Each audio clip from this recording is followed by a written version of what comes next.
My son stood in the door of his Toronto townhouse and said, before I could get a word out, "Dad, this really isn't a good time. Vanessa's home in an hour." That was September. I'd driven 4 hours from Hastings County in my work truck. The one with the rust on the rear panels and the smell that won't come out of the seat covers. Diesel and wood smoke and chain oil, the smell of my life. And I was standing on his front step with an old wooden sap bucket in my hands. He looked at the bucket, he looked at me, he looked at the truck at the curb. I said, "I need 20 minutes, Reid." And my son said, "Dad, you can't keep doing this." I didn't ask what I was doing, I waited. He said, "I can't keep being the person you call when things get tight. I'm stretched, all right? Vanessa and I are stretched. I've got payroll, I've got the kids' school fees. You have to find another way to manage out there." In 67 years I have never asked my son for $1, not once, not a cent. I almost said it right there on the step. I almost said, "Reid, I drove 4 hours in a truck that smells like a sugar bush to bring you something your mother made for you. I'm not here for money. I have never been here for money." I didn't say it. I set the sap bucket down on his front step. I said, "Open the folder first. But before you make any calls to your solicitor on Monday, look at what's underneath it." He said, "What?" Same words, same speed. Then I walked back to the truck and drove home. In the rear view I could see him standing there on his step in his dress pants and his clean boots, looking at an old wooden bucket like I'd left him a bag of fish. My name is Holt. I'm 67 years old. I tap maple trees. 212 acres in Hastings County, Ontario, up on the Precambrian shield where the soil is thin and the rock comes up through the ground like old bones. My grandfather bought the first 40 acres in 1948 from a Crown grant. My father added to it. I added to it. I have been working that ground since I was 8 years old, which is when my father first handed me a brace and bit and showed me how to drill into a hard maple without bruising the cambium. Here's what I look like so you understand what my son saw on that step. I'm not a big man. I've got a back that seizes up in January, compressed disc L4-L5 from 40 years of running a chainsaw in cold weather, and a left hand where 2 fingers don't fully open from a cable accident in the early 90s. I own 4 shirts that see regular rotation. My work truck is a 2009 Ford F-250 with 180,000 kilometers on it and a crack in the passenger side mirror I've been meaning to fix since Diana died. And I smell. October to March, I smell like wood smoke in the evaporator, that particular sweetness that bakes into your jacket and doesn't come out. Spring, I smell like sap and mud and the particular cold of the bush in shoulder season. I can't smell it on myself anymore. It's just the air I live in. Reid can. He told me once. This was maybe 8 years ago, before all of this started. He was picking me up in Toronto to have lunch at some restaurant on Queen Street West. He reached over in the car and said, "Dad, did you bring a different jacket?" I said, "This is the jacket." And he nodded, and we went to lunch, and it was fine. And I have thought about those 7 words probably 300 times since. If somebody has ever made you aware of what you smell like, your coat, your hands, your life's work baked into your collar, and done it quietly, without cruelty, and you had to sit across from them for an hour and pretend it hadn't happened, then you already know what I'm about to tell you. I married Diana LaRue in 1981. 43 years between the day we met and the day she died. She ran the books, she ran the house, she ran me, and she was the most precise person I've ever been in a room with.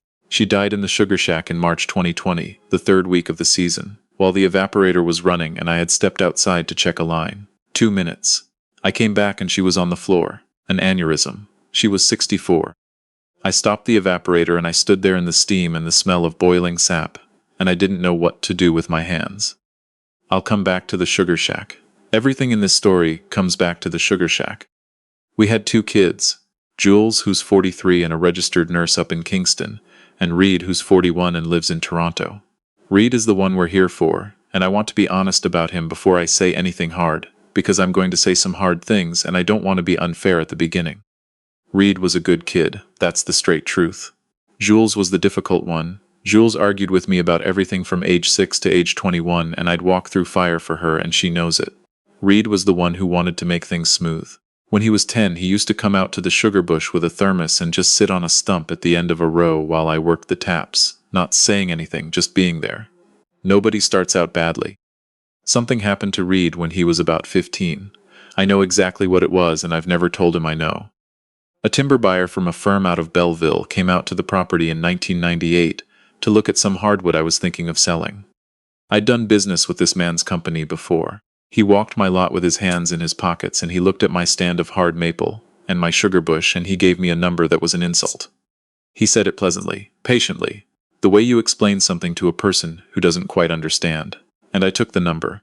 Because it was March and I had equipment payments due and the sap wasn't running the way I'd hoped that year, and sometimes you take the number. Reid was standing at the tree line the whole time. He was 15 years old, and I watched something arrive on his face. Not anger at that man, but embarrassment. At me. I've thought about that afternoon more times than I can count. Because I think if I had turned to him afterward and said, "Son, that's how the economics work out here sometimes," and I'd make the same choice again, I think it might have gone differently. I didn't say it. I loaded the truck. Reid went back to school in the fall, and then to university at Ryerson, and then he built his life in Toronto. He started a company called Vantage Interior Group, staging and renovation consulting for real estate listings. He takes a vacant house before it goes to market and makes it look like the cover of a magazine. High-end staging. He's good at it. He genuinely is. Now here is the irony. Vantage Interior Group does its work in large part by selling the idea of authenticity, warm wood tones, natural materials, the look of a space that has history and craft and texture. My son earns his living helping other people's houses look like they were built by hands that knew something.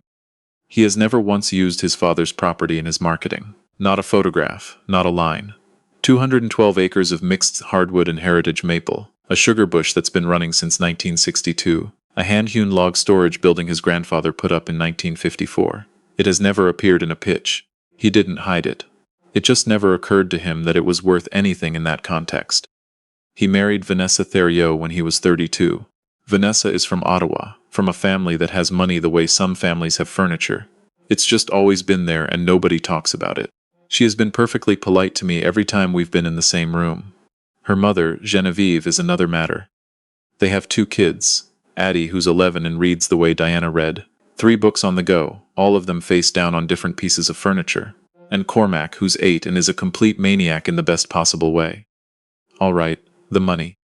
9 years ago, in the spring of 2015, Reid's business was in trouble. He'd taken on a second office lease in Leslieville. Downtown East on Carlaw, hired ahead of his revenue, lost a big client in the fall. He came out to Hastings County in March and sat in my kitchen and told me it was a cash flow issue about 5 times, and Diana let him say it 5 times. And then she asked him for the actual number. He told her. She wrote it on a paper towel. And then my wife looked at me across our kitchen table, and I looked at her, and 40 years of marriage does something where you don't have to say it out loud. She said, "Where's the office?" He told her. Carlaw Avenue in Leslieville, 2nd floor of an old printing warehouse. Diana looked at me. We'd sold a 12-acre woodlot on the east side of the property the previous fall. We were sitting on cash we didn't want in a savings account at 2-point-something%. And Diana's cousin had been telling us for 3 years that Leslieville was going to go. We bought the building. I want to be precise about this because the precision matters. We didn't buy it for Reid. We bought it as an investment because the neighborhood was going to come back and anybody paying attention could see it. We set up a numbered company, 1147 Holt Holdings Inc., leased the 2nd floor to Vantage Interior Group at what was, in 2015, roughly market rate, and then we never raised it. 9 years. Leslieville went from a printing warehouse and a tow lot to wine bars, and a climbing gym and a bakery with a line out the door on weekends. Commercial rents in that corridor went up roughly 230%. Reid's rent went up nothing. Diana handled it, or I handled it after Diana, and the instruction to the property manager was 1 sentence, hold the rate. I ran the number with my accountant in Bancroft last year. Over 9 years, the difference between what Reid paid and what that floor was worth came to somewhere around $820,000. $820,000 handed to a man who told people at his in-laws' Easter dinner that he was supporting his father out in the bush. He never knew. That was the design. Because Diana sat in my kitchen in 2015 and said the thing I haven't been able to let go of. Murray, if he knows, he'll never believe he earned it. Let him have that. Let him have that. She was protecting him. She thought she was protecting him. I've come to think she was wrong, that we were both wrong, and that it was a mistake that wasn't malicious, but was still a mistake. I'll say more about that at the end, because I suspect some of you are making some version of it right now with someone you love. Here's where it turned. After Diana died, the first few months Reid was decent. He came up 3 weekends in a row that April. He fixed the split rail fence along the road badly and I let him. Then it started. So gradually I would have laughed if you'd pointed at it. 2 months after the funeral. Dad, we should probably start thinking about a long-term plan for the property. 4 months. Dad, are you actually doing all right out there by yourself? 7 months. Dad, I can't restructure our entire life around you needing someone to check in. I hadn't asked him for anything. Not one call, not one favor. I came to Toronto 3 times that year, always to see the kids, always with a case of maple syrup and some preserves Diana had put up the previous fall. I never stayed more than 2 hours. But somewhere in there, Reid built a version of me. The version was a widower coming apart, and once you've built a version of somebody, everything they do fits it. I called. I was lonely. I didn't call. I was withdrawing. I fixed my own roof at 65. I was being dangerously stubborn. I hired someone to fix it. I was clearly declining. There is no move you can make against a version of yourself that someone else has already constructed. You just live inside it and let them narrate. And then he started telling people. Addie's 10th birthday. Their backyard in Riverdale, a warm Saturday in June. I'd gone upstairs to use the bathroom and came out to the top of the staircase, and my son was on the deck below, with 2 men I didn't know. And I heard him say, and I want to give you the exact words, honestly, I'm carrying 2 situations right now, the business and the property up north. It's a lot. I stood on that landing and I did not move. And I want to tell you something I've never said out loud until now. My first feeling wasn't anger, it was doubt. For about 5 seconds standing on a landing in my son's house, I actually thought, is there something I've missed? Am I costing him something I don't know about? That's what this does to you. Someone tells a story about you with enough confidence, and for a few seconds you'll check your own pockets. Then I remembered the building.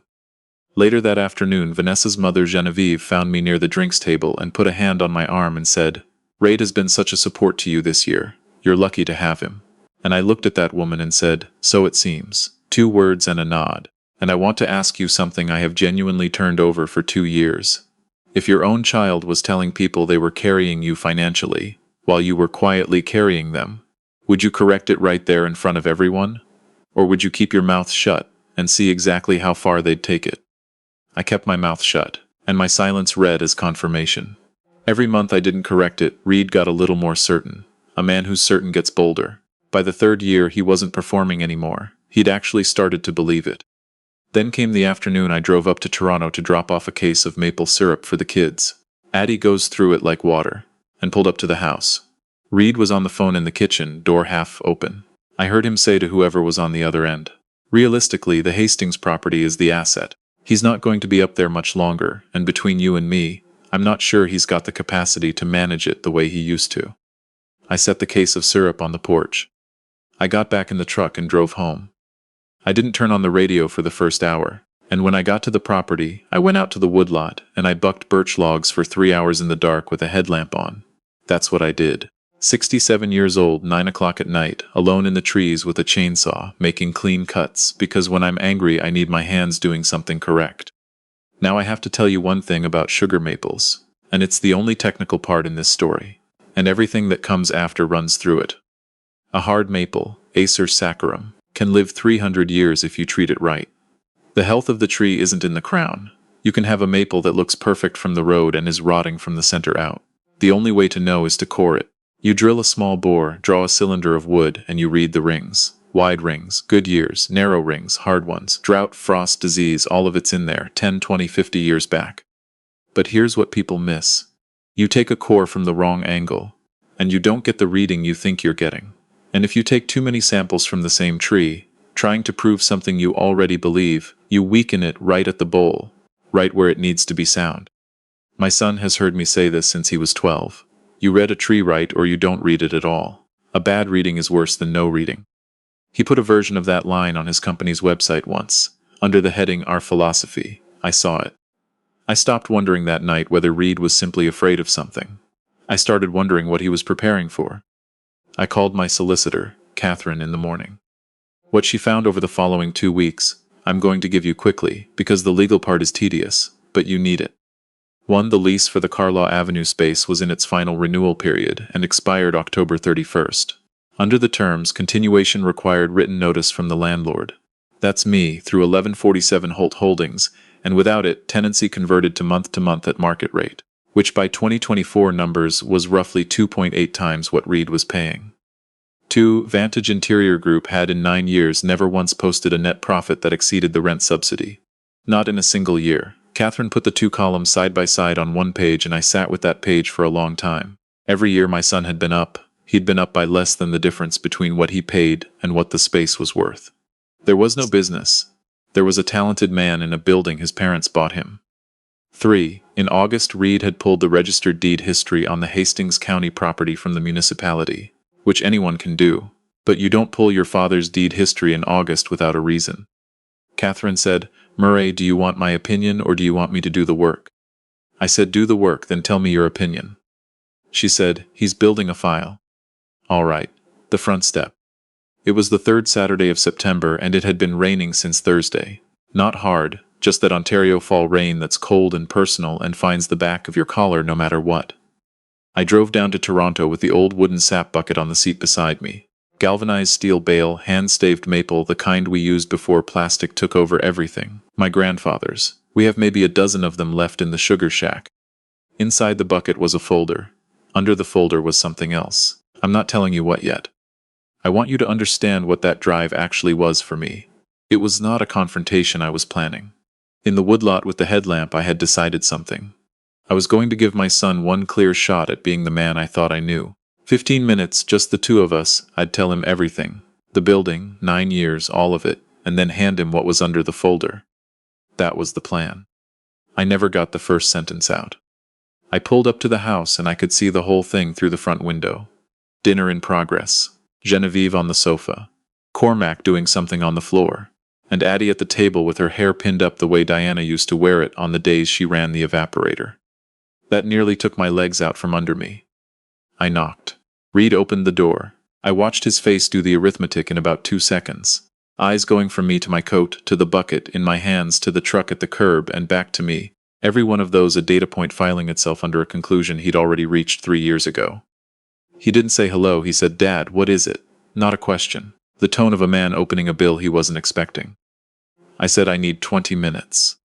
He glanced back over his shoulder at the table, and I watched him calculate the social cost of me being visible in his doorway. Then he stepped out onto the step and pulled the door almost shut behind him. And his voice came down, not shouting but that low clipped tone that carries further than a shout, and he said, "Dad, Vanessa's home in an hour. You cannot keep doing this. I cannot keep being the person who covers for you. Do you understand that? I can't." The room behind him went quiet. Forks stopped. All of them at once. That's a very specific sound, a room of silverware stopping, and once you've heard it because of you, you don't forget it. Genevieve set down her wine glass and turned her head toward the door. Cormac looked up from the floor. And Addie, my Addie, 11 years old, who I have taught to core a maple and read the rings, who can tell a stressed tree from a healthy one at 40 feet. Addie looked at me standing on the wet step in my old jacket. And then she looked down at her plate. That's the moment, right there. Out of everything that came before and everything that came after, the building, the money, the phone call to Jules. That half second where my granddaughter looked at her grandfather and then looked away. She had been taught something in that moment. She was learning that adults get sorted, that there is a category called burden, and once you're put into it, you stay. That when someone is in that category, you look down, because looking at them makes everything harder for everyone at the table. That lesson goes in at 11 and it doesn't come out easily. I have forgiven a great deal of what happened. I want to be honest, I have not fully forgiven that moment, not yet. Genevieve appeared in the doorway then and said, in the kindest possible voice, "Murray, they have the children to settle. Maybe tonight isn't the best time. Like I was weather. Like I was a scheduling problem." I said, "I know, 2 of them are mine." And Reid said quietly, "Dad, not in front of Genevieve, please." That was it. That was the whole architecture of it. He wasn't ashamed that his father looked poor. He was ashamed that his mother-in-law was watching his father look poor. He didn't care what I was. He cared what I appeared to be in that doorway. Which, if you think about it, is the exact same wound he picked up at 15. Watching a man from Belleville be pleasantly condescending to his father at the tree line. He didn't cut that out. He just transferred it. I didn't argue. I set the sap bucket on the step. Reid said, "What is that?" I said, "It's yours." I started down the steps, then stopped on the bottom one and turned back because there was one thing left to do, and it was the only thing I did that night I'd call deliberate. "Reid," I said, "read the folder, but look at what's underneath it before you make any calls Monday." He said, "What are you talking about?" I said it again, same words. Then I drove home. He left the bucket on the step for 2 days. Vanessa told me later it sat there through the rain. He read the folder the following Wednesday morning, alone in the kitchen early. He called me at 6:48 a.m. I was in the sugar shack checking the evaporator pan from the previous season. I let it ring twice before I picked up. He said, "Dad, what is 1147 Holt Holdings?" I said, "That's your mother." A long silence, long enough that I checked the screen to see if we'd dropped. He said, in a voice I hadn't heard from him since he was about 20, "How long has this been going on?" I said, "Since spring of 2015. And my son, 41 years old, in his kitchen in Toronto, made a sound on the phone that I'm not going to describe. Then he said, "You let me go around telling people I was," and he stopped. Because he heard it as he said it. Not, "I told people, you let me." That's where the story he'd built didn't hold the ground anymore, not remorse yet. Just the first place where the ground wasn't where he thought it was. I said, "Your mother wanted you to believe you'd built it yourself. That was her decision and I went along with it, and I've come to believe we were both wrong about that. So that's mine to carry too." He said, "The lease is up at the end of the month." I said, "Yes." He said, "Dad, what are you doing?" And I said, "And I want you to hear the exact words because I'd had 3 weeks to get them right. I don't know yet, Reid. Come up to the property Saturday. Bring Vanessa and your actual books, not the ones you show clients, and tell your wife the truth before you get here." He said, "About what?" I said, "About how long you've been in that building and who owns it. I'm not going to be part of the other version for one more day." He didn't come Saturday. Thursday, Jules called me from Kingston. Jules doesn't do preamble. She said, "Dad, Reid called me. He wants to know if I'll support an application." I said, "Say it all the way."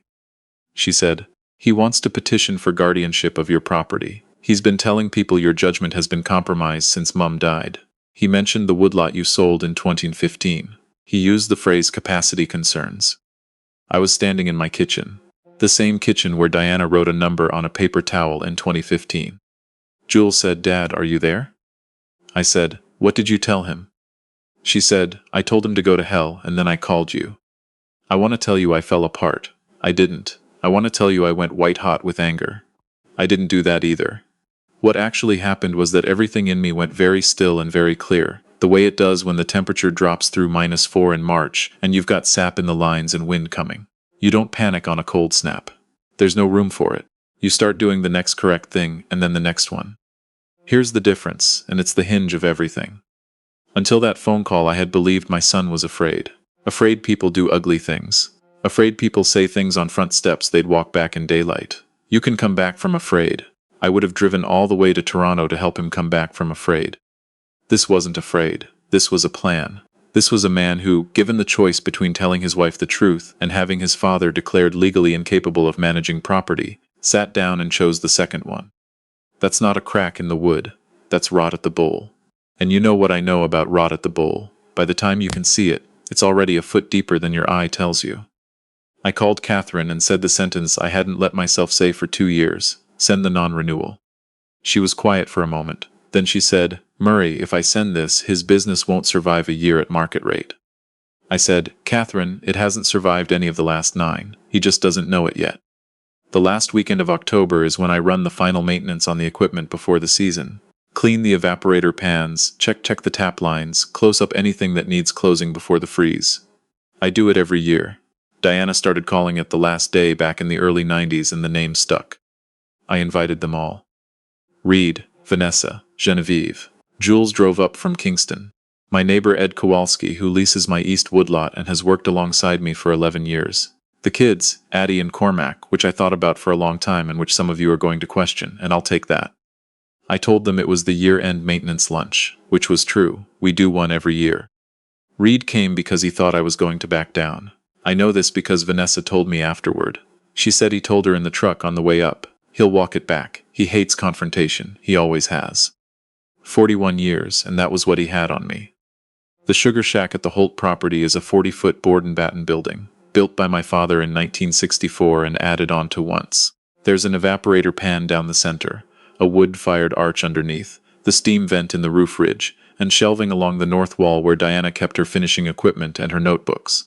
In October it smells like nothing else on earth. Cold air and dried sap and wood smoke that's in the walls and the floor and the ceiling, and a sweetness that's not quite food and not quite forest. The specific sweetness of years accumulated.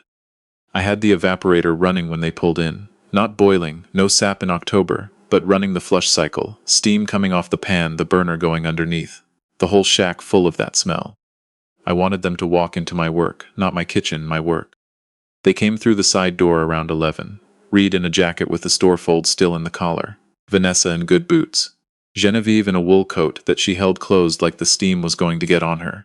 And Addie. Addie went straight to the evaporator pan and leaned over to look at the surface, the way she always does, because she's been doing it since she was 4. I let them stand for a minute while I finished checking a valve. A minute is a long time when nobody knows where to put their hands. Then I walked to the panel and cut the burner.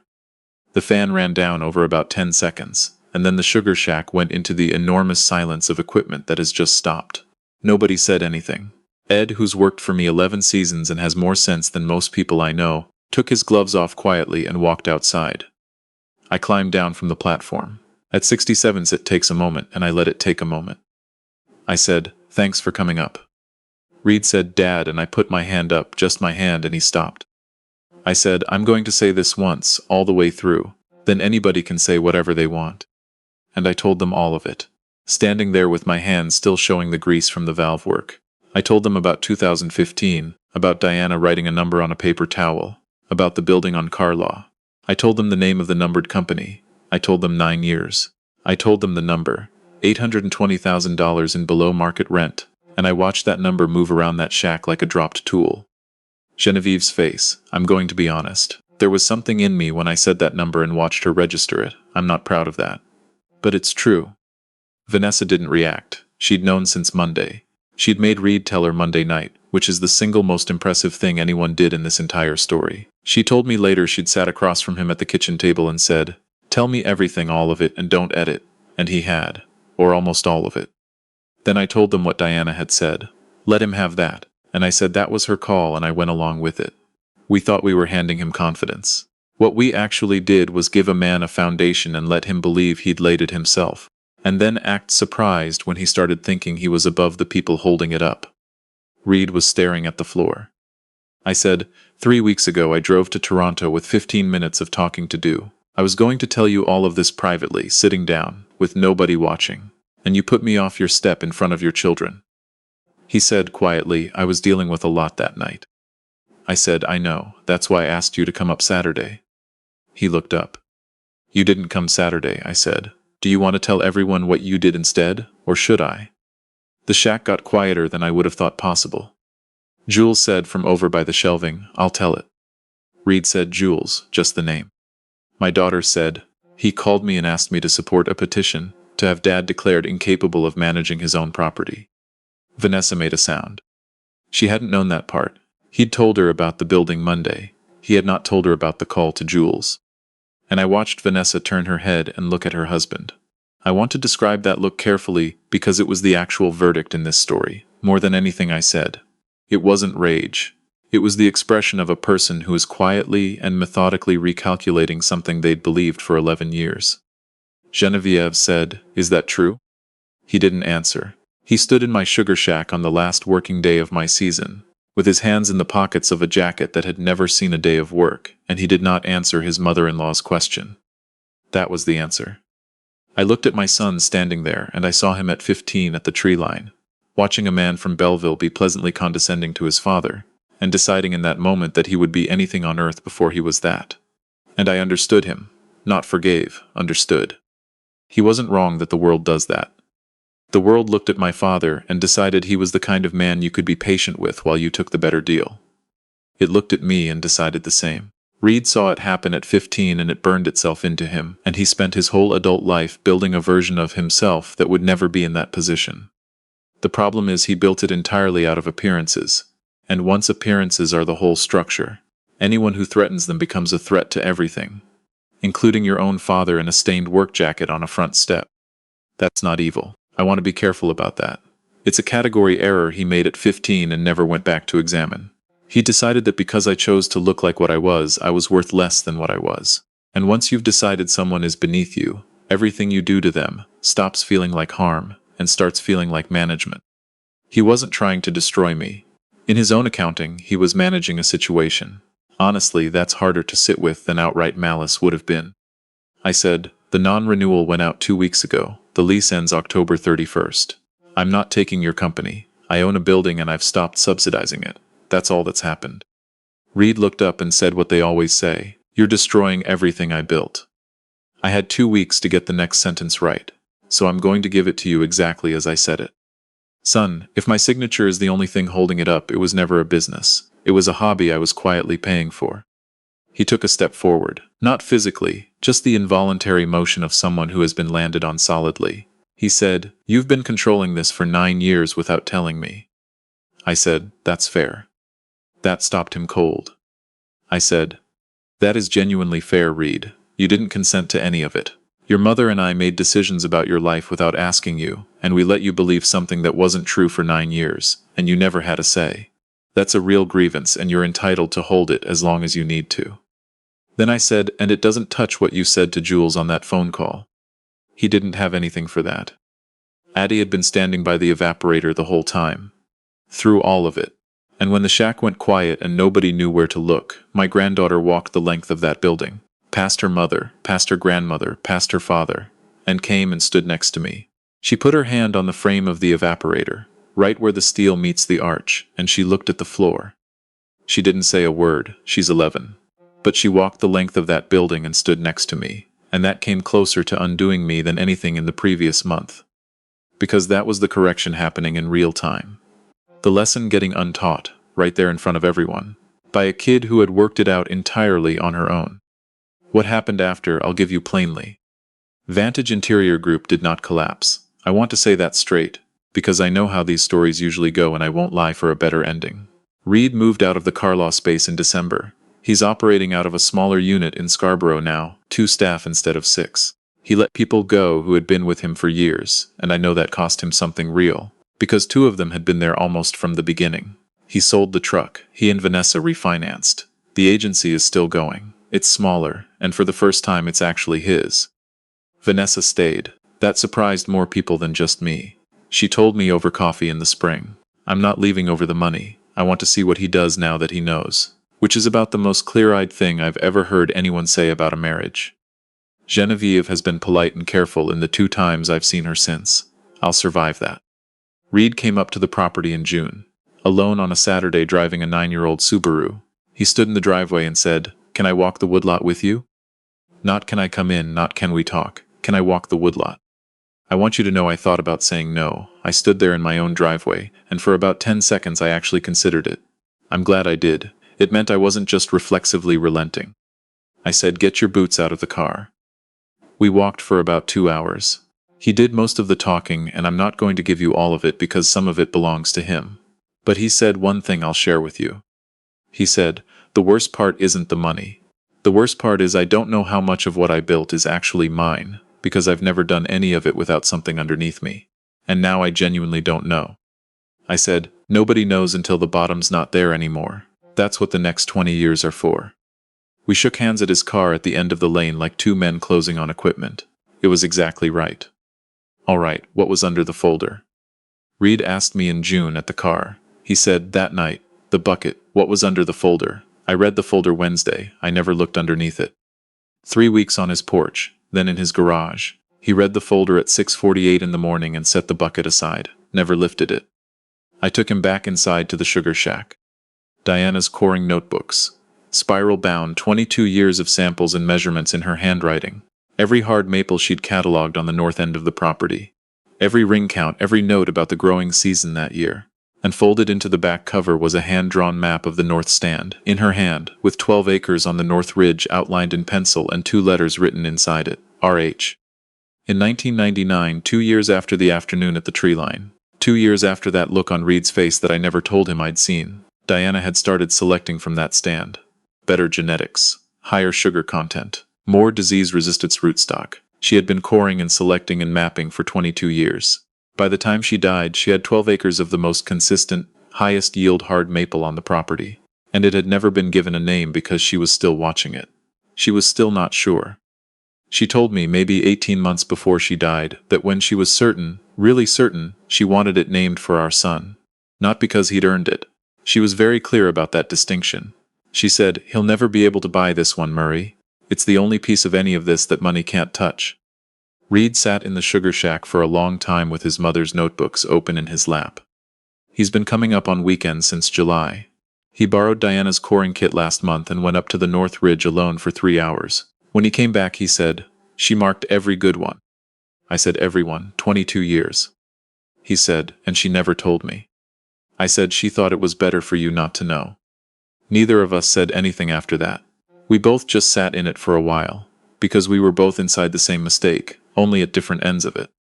So here's what I've come to, and then I'll let you go. Most people think the real danger is being looked down on. It isn't. Being looked down on is loud. You can answer it, or you can walk away from it. The real danger is being concluded. Someone looks at you once, at your jacket, your truck, the way you carry yourself, decides what category you belong in, and then stops updating.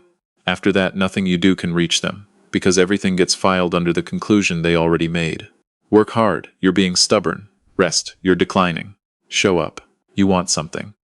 My son concluded me when he was 15 years old at the tree line, and he never went back to check his own work, not once in 25 years. And I let him. I stood in that clearing in 1998 and took a low number and said nothing. I stood on a landing in his house years later and heard him say 2 situations and said nothing. And I told myself both times that silence was a kind of dignity. It wasn't dignity, it was avoidance in a work coat. So here's the one thing I'd ask of you this week, and it costs you nothing but about 60 seconds of being uncomfortable. Correct one small thing. The next time someone says something about you that isn't accurate. Something small, the kind of thing you'd normally let go, because correcting it would cost a moment of awkwardness. Don't let it go. Say quietly and without heat, "That's not quite right," and then say what is. You don't have to win anything. You just have to stop confirming it with silence. Because I let small ones go for years, and by the end my son was on the phone to my daughter, using the phrase capacity concerns about a man who runs 200 acres in the dark half of every year. And here's the question I want you to sit with before you answer. Who in your life have you concluded? Not who has wronged you. Who have you filed? Who have you been so certain about for so long that you've stopped going back to check? There's someone. There's always someone. All right, I do read the comments. My daughter Jules put the app on my phone, and now I sit in the shack office with the propane heater running, scrolling away, and she finds it deeply funny. Give me a number. Comment 1 if you think I was right to send the non-renewal. Let him find the floor himself, no warning shot. Comment 2 if you think I should have restructured and given him 5 years to walk up to market, because he's my son and blood buys at least one more chance than that. Or comment 3 if the real mistake was made in my kitchen in 2015 when Diana said, "Let him have that," and everything that came after was just the bill arriving late. I have an answer. I'm not giving it yet. I want to see where you all land first, because I've been wrong about my own family before. Tell me where you're watching from and what time it is there. I ask every time. Last month someone wrote in from Whitehorse at 2 in the morning between night shifts, and someone else from a parking lot outside a hospital in Halifax. And I sat in the shack office and read for a long time. I don't know how any of you found a maple farmer in Hastings County, but I'm glad you did. If someone in your life has ever decided what you are and stopped checking, if you've ever stood somewhere while a room went quiet because of you, tell me about it. There are more of us than anyone lets on. If this one meant something, hit subscribe and stick around. There's another one coming. I've been sitting on it a while, because I wanted to get the last part right. Take care of yourselves out there. The 12 acres on the North Ridge still don't have a name, just North Ridge on Diana's map. Reid asked me about it in June, standing at his car at the end of the lane. I told him Diana's coring kit is in the shack. He knows where it is. When he can read a core properly on his own, ring count, moisture gradient, the whole thing, we'll talk about the name. He's been up 4 times since July. I check his work when he's done. He's getting there. This is a work of fiction inspired by real emotional experiences. Any resemblance to actual persons or events is coincidental.